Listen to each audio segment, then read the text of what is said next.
संस्कृत पढ़ने के लिए एक सत्यनारायण की कथा ही संस्कृत नहीं है। संस्कृत पढ़ने के लिए केवल एक पुराण या किसी शास्त्र को पढ़ लेने मात्र से संस्कृतज्ञ नहीं हुआ जा सकता है। संस्कृत पढ़ने के लिए सबसे पहले आवश्यक है वेदांगों का अध्ययन। किसी भी गुरु के पास जाकर के वेदांगों का अध्ययन करें। वेदांग होते किस लिए थे?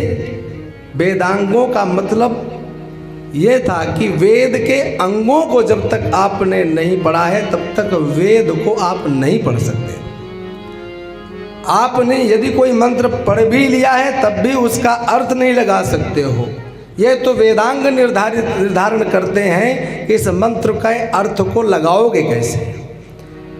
व्याकरण, शिक्षा, कल्प, ज्योतिष, छंद और निरुक्त, ये 6 वेदांग माने जाते हैं। जिसने जीवन में कभी भी वेदांगों का अध्ययन नहीं किया, वेदांगों में भी मैं कह रहा हूँ कि कल्प, शिक्षा, ज्योतिष, छंद और निरुक्त को नहीं पढ़ सकते हो तो भी काम चलेगा। व्याकरण का अध्ययन तो बहुत अनिवार्य है।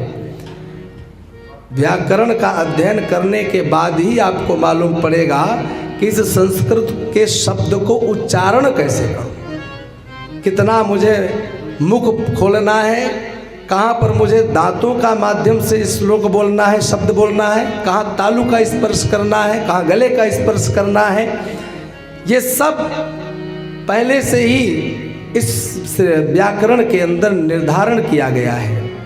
पाणिनीय अष्टाध्यायी, हमारा लघु सिद्धांत कौमुदी, मैं कह रहा हूँ यदि कोई लघु सिद्धांत कौमुदी को भी समुचित रूप से अध्ययन कर ले तो भी वह संस्कृतज्ञ हो सकता है। परंतु वर्तमान की दशा ऐसी है कि संस्कृत पढ़ने के लिए तो आते हैं, लेकिन व्याकरण पढ़ने में, वेदांगों को पढ़ने में सबकी नानी मर जाती है। और वो भी कैसे पढ़े? घर वाले नहीं चाहते। घर वाले बहुत जल्दी बेटे को व्यास गद्दी पर बैठे देखना चाहते हैं। और क्या देखते हैं कि देखो 5 वर्ष का वो बालक कथा कर रहा है, तुम्हें 8 वर्ष हो गए पढ़ते पढ़ते, अभी तक तुम कथा ही नहीं सीख पाए हो। बस उसको एक प्रवक्ता, कथावाचक बनाने के चक्कर में आता तो वो बड़े ओज तेज के साथ की संस्कृत पढ़ूंगा, परंतु संस्कृत को छोड़ देता है। भजन मंडली चलाने के लिए एक कोई ना कोई प्रशिक्षण संस्थान से जुड़ता है और वहाँ 6 महीने, 3 महीने, साल भर, आजकल ऐसे बोर्ड लगे हुए हैं जगह जगह, मात्र 6 महीने में कथावाचक बने, मात्र 3 महीने में कथावाचक बने और मात्र साल भर में कथावाचक बने। तो ऐसे शिक्षण संस्थानों में जा करके और फिर वह केवल कथावाचक बन जाता है। ऐसे लोगों को कैसे मालूम पड़ेगा कि हम इस मंत्र को सही बोल रहे हैं कि गलत बोल रहे हैं? बस जैसा बोल रहे हैं वैसा ही चल रहा है। दूसरी बात यह भी है कि संस्कृत पढ़ने के पश्चात भी हम सब लोगों ने, जो पांडित्य सीखने वाले ब्राह्मण हैं, पंडित हैं, हम ये भी नहीं चाहते हैं कि कोई संस्कृतज्ञ, अच्छा मंत्र बोलने वाला, विधियों को जानने वाला हमारे यहाँ पूजा कराने आए। गृह प्रवेश हो चाहे विवाह संस्कार हो, हम वहाँ पर हर कार्य में खूब अर्थ खर्च करते हैं, लेकिन जब पंडित का नंबर आता है तो वहाँ हम बहुत हिसाब किताब लगाते हैं। और वहाँ हिसाब किताब इस प्रकार से लगाते हैं कि कम से कम 10 बातें सुनाने के बाद में ही हम उसे दक्षिणा देते हैं। उस अवस्था में उसके अंदर भी जो एक हीन भावना आई ना कि पढ़ने से होगा क्या, इसको पढ़ने से क्या होगा, इंग्लिश पढ़ने से, मैथ पढ़ने से या साइंस इत्यादि को पढ़ने से तो ये हो सकता है डॉक्टर बन सकता हूँ, इंजीनियर बन सकता हूँ, लेकिन एक अच्छा संस्कृत पढ़ करके मैं करूँगा क्या?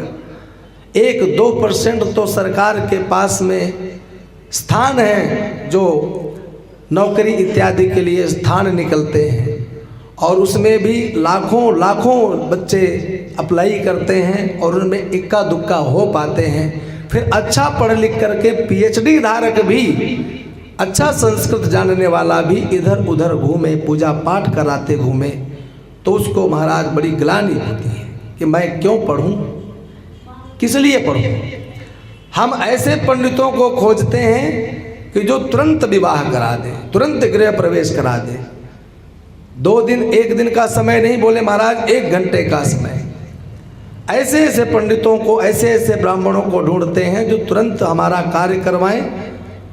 और फिर महाराज जब आप इस प्रकार से इच्छा रखते हैं कि हमें तुरंत कार्य कराने वाला ब्राह्मण चाहिए, कौन सी विधि कर रहा, कौन सी विधि को वह महाराज उपयोग में ला रहा है, कौन सा मंत्र बोल रहा है, जब हमें बिल्कुल भी इस पर चिंतन नहीं रहेगा तो फिर पंडित भी वैसे ही मिलेंगे, संस्कृत भी वैसे ही पढ़ी जाएगी। और संस्कृत को महाराज पूरी तरह से फिर कोई पढ़ने का प्रयास नहीं करेगा। बोले जब समाज को ही अच्छा संस्कृतज्ञ नहीं चाहिए तो मैं लघु सिद्धांत पाणिनि अष्टाध्यायी पढ़ करके इतना समय क्यों बर्बाद करूं, वही पढ़ूं ना जिससे कि सामने बस जाऊं और 1 घंटे में 5 दिन का काम करा करके आ जाऊं, दक्षिणा जेब में डालूं, चलूं। जहां पर महाराज एक अनुष्ठान करने के लिए ब्राह्मण को संकल्पित होना पड़ता था, एक यजमान का संकल्प लिया तो दूसरे यजमान का संकल्प नहीं ले सकता था, क्योंकि उस संकल्प बंधन में बंध गया।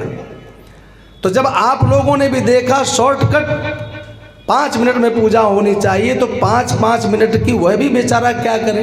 5 मिनट के पूजन का आपने 100 रुपये, 200, 500 रुपये दिया, तो वह भी क्या करने लगा कि जब 5 मिनट, 15 मिनट, 1 घंटे का ही पूजन करके मुझे ये मिला है, तो क्यों मैं दिन भर में 5-7 पूजा न करा दूं। दिन भर में 5-7 पूजन कराने लग गया।